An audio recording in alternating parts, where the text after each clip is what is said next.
T.O. The Phans look real, you know it's a deal. There's blood, sweat, and tears all up in his huddle with water to cook up a meal. My coaching into it, the combo was chill. Play action to chase, got hunger to feel. The cheetah is loose, he's going for blood. The end of the race only went for the kill. Miami, the city, the county, the block. We steady impact, tail dead in the lot. Defense was strong and hard as a rock. Holland's a lock, and next one's a spot. Getting too hot, so turn up the fan. You look to the crowd, see Jimmy and Bam. Martin, Joe, and Sosa the mans. Your fellas, roll the clip, OnlyFans.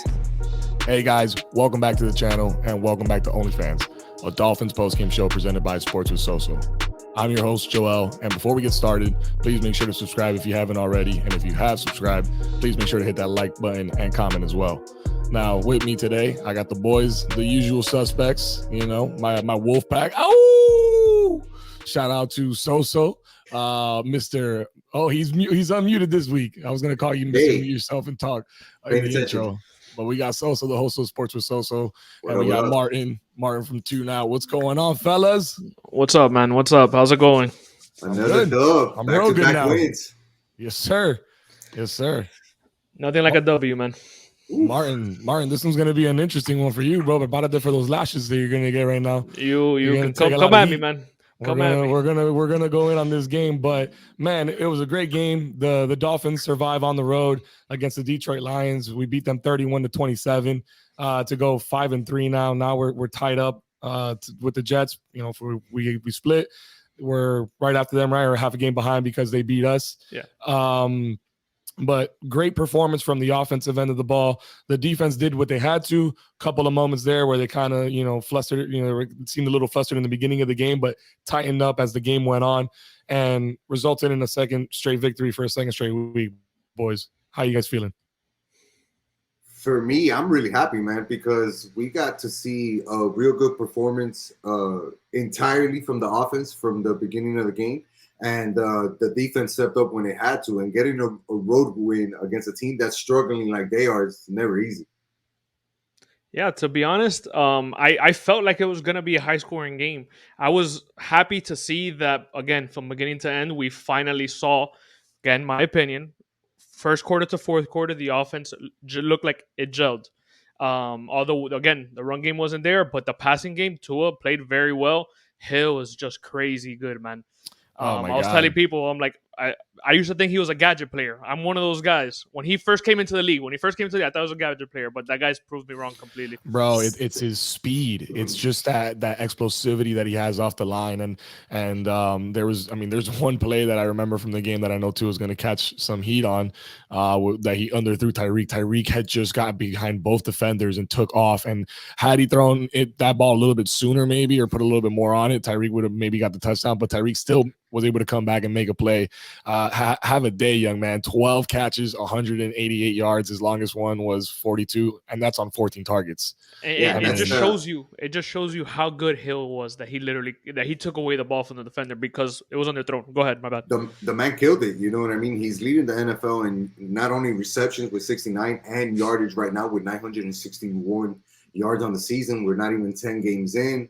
Like, this dude is really starting to step up the level of playing that we're getting accustomed to for that wide receiver position, because Waddle's not staying behind either. You know what I mean? You see it right there. 8 catches, 106 yards. What an amazing duo. Actually, the first duo in NFL history since the Super Bowl era that they've combined for 1,688 yards record for 2 teammates within those first 8 games. Who would have thought? Oof, not me. Not me. I mean, bro, Doug, come on. We've been talking about this all season long. I mean, the hype is real, boys. No matter which way you spin it, the hype with this receiver duo is outstanding. And you got to throw in the terrible grittying white boy, Mike Gesicki. Thank you. I mean, the kid balls, man. He found the end zone again this week. He's doing his thing when he needs to. He steps up when we ask him to. And you can see it right there, man. Those are the top 3 guys, right? 12 for 188, 8 for 106, 2 TDs, 3 for 38 and a touchdown. I mean, that's outstanding, production. And it couldn't have been done without the help of number 1. I mean, we got to get to these stats here, boys. 29 for 36, 382 yards, 3 touchdowns, and a passer rating of 138.7. Talk to me nice. Right now, he's tops in the NFL with the passer rating of 112. top in the NFL. For me, today was a really good day for Tua, right? Because it showed what he can look like when he's patient, when he's not forcing throws, when he's allowing his receivers to make plays for him. Because we saw Waddle go out there and make some big catches. You mentioned Gesicki went up and make a catch for him, and Tyreek Hill was doing it throughout the game in the middle. When you see that rolling on offense, that's scary to be like, yo, we can be like, hey, we can put up points and we can move the ball. And shout out to McDaniels too. Look, guys, we finally got it. A running play for to start the game. Yeah, no, honestly, I would say Tua, to me, the offense, again, Tua and the offense, first quarter to fourth quarter, we saw the ball being moved. I'm not going to knock anybody on offense this week. It just shows what you were saying with Hill, Waddle, and then you're like your third guy still getting action with those two guys with those stats. It's insane how that shows how good the offense moved today.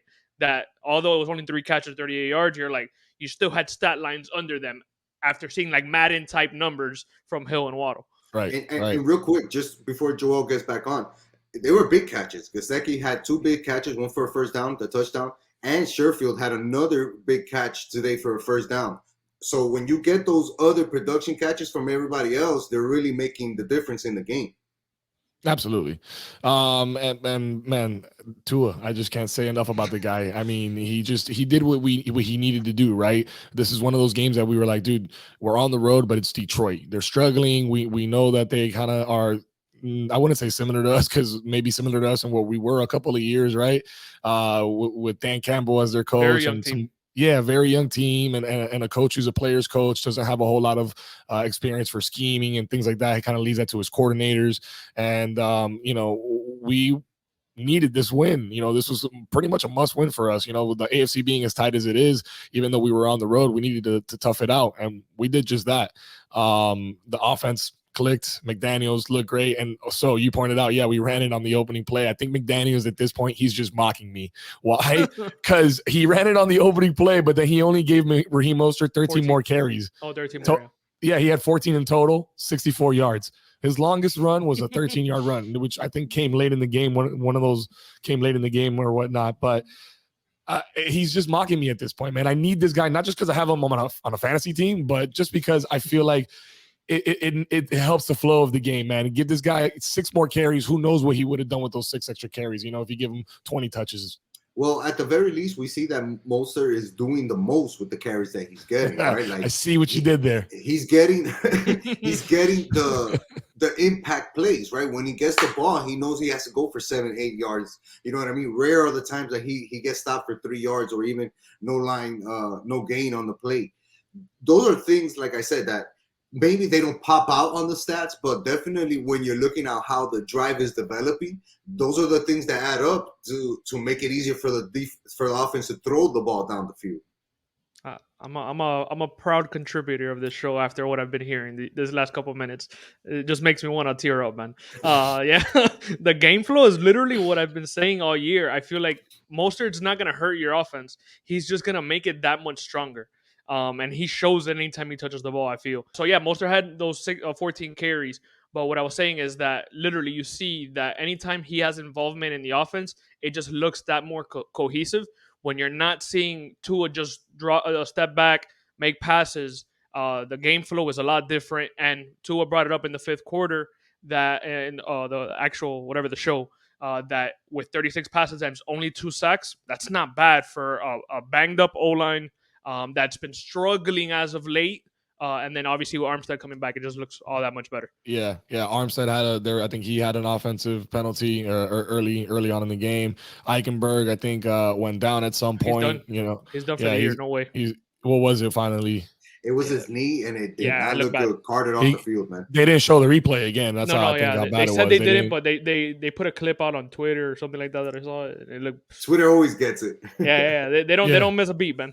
Yeah, I gotta go into the dark web to get that footage. But shout out to him, man. Hopefully he's okay. I mean, speedy recovery to you. The backup that came in, Brandon Jones, looks solid. Again, didn't get any penalties. That's the most important part. That's the best part. But But they keep saying it's true, man. It's hard for us with all those motions and things like that to not have penalties, man. It's not like it's only 8 games and only 5 of them together, like Yeah. as a unit. So Yeah. like it's gonna take time. And No, this was better. I mean, they had 7 penalties for 55 yards. That's better than what we've Most been of them were on having. the defense. There was I love how this guy gets up to look at the camera. Most of them on the defense. I mean, it was, we can talk about the defense. I mean, the Dolphins led in every category pretty much. First downs, we dominated. Time of possession, we dominated. Total yards, we dominated. I mean, we had an all-out show, performance for the offensive side of the ball. Now, the defensive side, we also gave up 393 yards. We gave up a couple of rushing touchdowns. There was a couple of big plays there, that we gave up early in the game. I will say that, it was early in the game. And if this defense and this team is a second half team, I'm cool with that, man. I love the way that we started off, but the offense solidified it with 2 scores in the third quarter, and then the defense just kind of closed it out for us.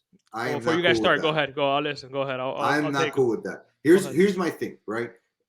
This team had lost 4 straight games, right? They were playing at home. So we knew that the cards were going to be kind of stacked up against us, right? These guys are playing for everything. They have nothing to lose, right?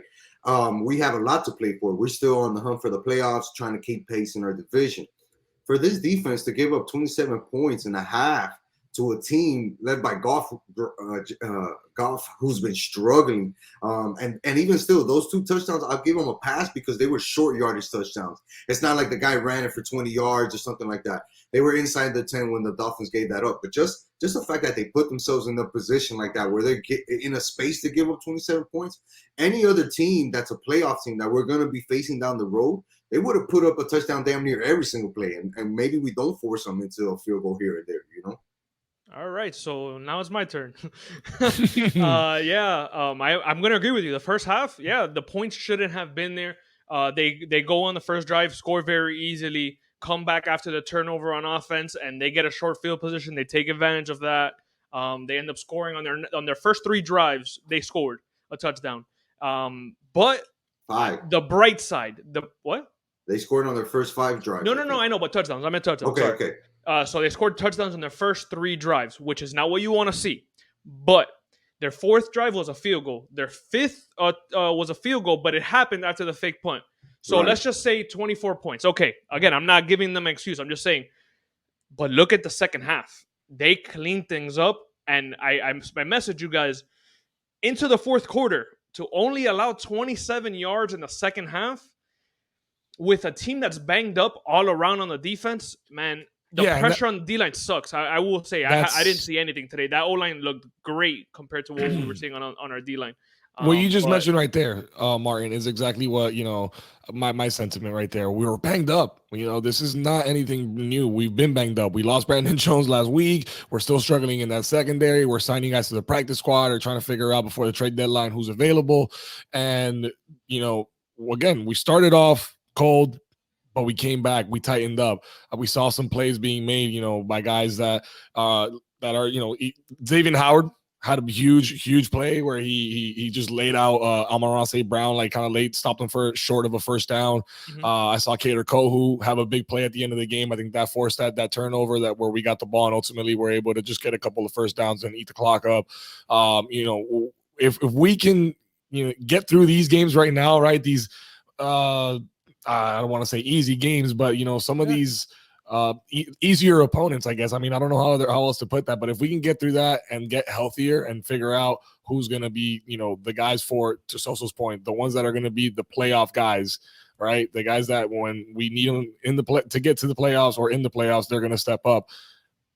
Then I'm okay with that for right now. But absolutely, we need to get healthy and we need to do something on defense. One thing to notice is that the defense was able to make plays more in the second half because the offense was on field, sustaining drives, right? And then the defense just came in, did their job, and forced punts. So we got that balance, right? It wasn't like either offense dominated or the defense dominated in the second half. Sure. But we have to remember that, it's good for the one game that we get, and it's like, all right, cool, we won. We can move forward to next week. But I'm always thinking about the playoffs and the chase to get into the playoffs. As these games get harder, we're gonna have to step up. You know what I mean? And I'm not saying I doubt the defense is not going to step up. I believe in these guys 100%. But I feel like we need balance. You know, that's what makes this team special. When there's balance on offense and defense, we're scary. Absolutely. Hold on, I'm looking into my scripts from the last couple of weeks because this guy is this guy saying what I'm saying, because I've been saying that shit for I don't know how many weeks. The balance is what we're gonna need. Here's the difference. I don't think that this defense is great. This defense has shown that they can be suspect at times, and the big play can hurt them. Today we didn't give up a big play, not one play over 30 yards, which was dope, really dope, especially with all those injuries in the backfield. That just means that all these guys that we're expecting to step in, fill in a role, are doing so. You know what I mean? And that's clutch. Yeah. No, go ahead, Martin. No, and again, I knew coming into this game it was gonna be an offense that everybody keeps knocking, but at the same time, they're putting up points. They really have been all season, even if it's garbage time, whatever the case may be. They're one of the top. I think it's top 10 in scoring points per game. They're still good. You know, it's golf's.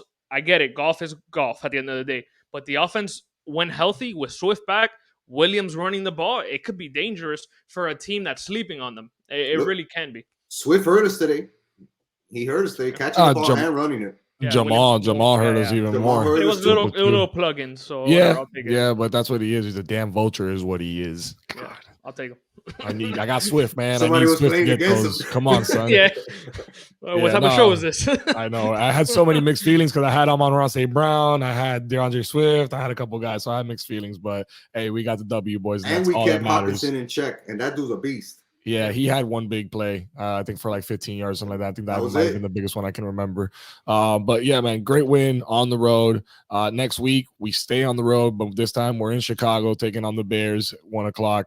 For the full preview on that, make sure to tune in to Sports with Soso. That'll be available on Tuesday. And we also drop the individual segments on YouTube as well if you prefer that. So make sure to tune into that and check that out. Any other final thoughts, gentlemen, before we go 3 and out? Here's a crazy list, super long, so just give me some time. A list of quarterbacks with multiple games of 350 yards and 3 touchdowns, all right? It goes Patrick Mahomes, and then it goes Tua, and then that's it. That's all I got. That's cool, bro. How about you, Martin? I guess I'll piggyback what he's saying. Again, I'm cool with getting all these individual performances from the offense, but you guys want to knock the defense? This is one game that we were cohesive and we did well. Let's keep that momentum going into game 2 of doing that, game 3. And then we could talk more about, who's really carrying this team overall. That's just my opinion. Nah, I don't think anybody's carrying anybody. Are you guys familiar with the term ham and egging it? No. It's a golf term. Whenever you're playing together, I'm in my early 30s, Papa. I'm not that. Well, look at this guy. In golf, let's say we're playing together and we're not both doing really good, but collectively as a team we're picking each other up. We're kind of ham and egging it. We're getting along. That's what the Dolphins are doing right now. But one of you guys said it earlier, when everything clicks, this is a very, very scary team. And my final thought before we go 3 and out is this tweet from Field Yates that I saw right before we started. Tyreek Hill through 8 games is now up to 69 catches for 961 yards. That puts him on pace for a decent 146 catches for 2,042 receiving yards this season. Sick. Scary, boys. That guy scary. Can do it with anybody, man. Yeah, man. Sick. Yeah, man. All right, so take us 3 and out. All right, it's time for 3 and Out, presented by Empire Boutique. You know what I'm saying? Hook me up with that Palm IF drip. Go check them out in Miami Springs. They get all that latest fashion and those exclusive book bags that your kids need for school. Now, this is where we bring you our oh shit moment of the game, our unsung hero of the game, and our MVP, our most valuable Fin. Now, this week, we're going to start with our oh shit moment. You know what to do, Martin. Kick it off. Oh, shit. Our first play was a run play.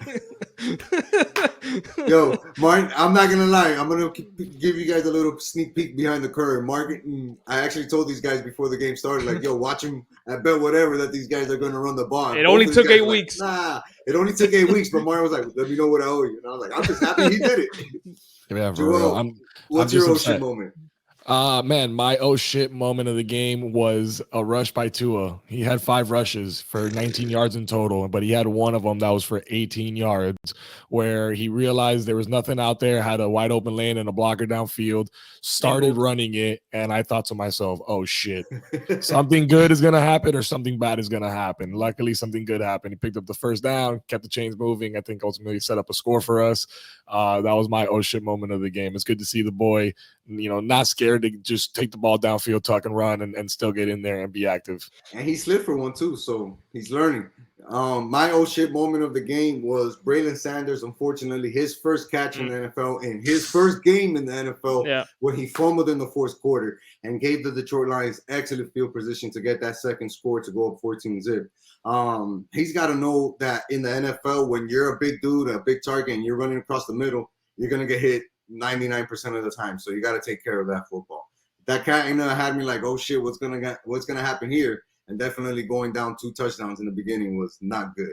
Let's move to our unsung. Go ahead, Martin. What's really quick? Just literally quick statement. What the hell is Cedric Wilson even being on our team if that guy's getting his first appearance? Go ahead. I don't know. I don't know. Sherfield, man. Sherfield stepped up. Our unsung hero of the game, Joel. Who do you got? Man, my unsung hero is I gotta go with this guy because of the fact that I just read that tweet and that was my final thought, man. I gotta go with Tyreek Hill. He didn't have the touchdown, so people are gonna look at Waddle and be like, yo, Waddle got the 2 TDs, he got the 100 yards, all that stuff. Right. But Tyreek, man, I mean, week in and week out, this guy, I mean, he could have beat my MVP. That's going to somebody else that's connected to Waddle and Tyreek, but my unsung hero is Tyreek, man. That guy's a beast. What about you, Martin? Gonna give it to Tua. Tua showed some rust coming off this week. He had 335 yards, 36 pass attempts, and he only incomplete like 4 passes. Yeah, for me, easy. Great call, man. For me, my unsung hero of the game is on the defensive side, and it's Javon Holland, man. He had 12 total tackles today, including 10 solo tackles. Had 1 pass deflection. This is the kid who is stepping up with that captaincy on that defense. He's really starting to become a leader with all these guys, great guys that we have on defense. He's the one who's putting in the plays, not talking a lot, just showing up and making the plays every single time. So I got to give a big shout out to Javon Holland. Oh, yeah, man. Shout out to the Snowman. Absolutely. And the most valuable fin of the game, I'm going to kick this one off. And for me, it can't be nobody else but Tyreek Hill. The man did all the dirty work today, made like 8 catches in between the hash marks. Big catches down the field, big catches down the middle, 12 catches, 188 yards. Can't say more than that. What about you, Martin? Do I even have to say it? Like, if anyone other than Hill gets MVP, to me, it makes no sense. Yeah, easy, 188 yards after a slow game. Yeah, bro, 100. He literally got 100 more yards than last week. Let's just say that. Hey, it made a difference. It could have been either way for me. I mean, honestly, Tyreek could be the most valuable fin for this game, and Tua could have been my unsung hero. But the way that I look at it is, if Tua's not in the game, Tyreek doesn't do what he does. He might have a great game, 10 catches, 100 yards, or something like that. But with Teddy throwing to him, I don't feel as good. And I think that's why Tua deserves the most valuable fin, because without him, there's a chance we lose that game on the road in Detroit, especially with that start that Detroit had. I don't know if we have enough with Teddy to come back or Skyler. I don't even know if Skyler even was available. So to me, that tells us that Tyreek, yes, I give him my unsung hero, but in this game, to me, Tua was our MVP.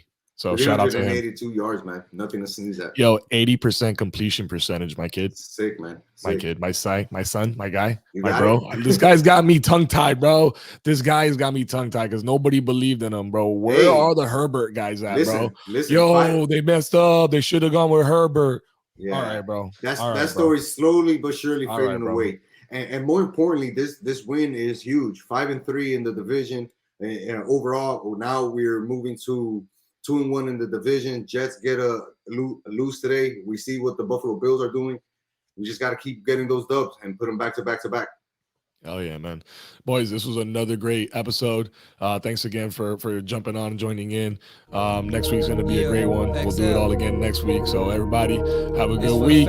Make sure to tell a friend to tell a friend. Until next week, y'all. Peace.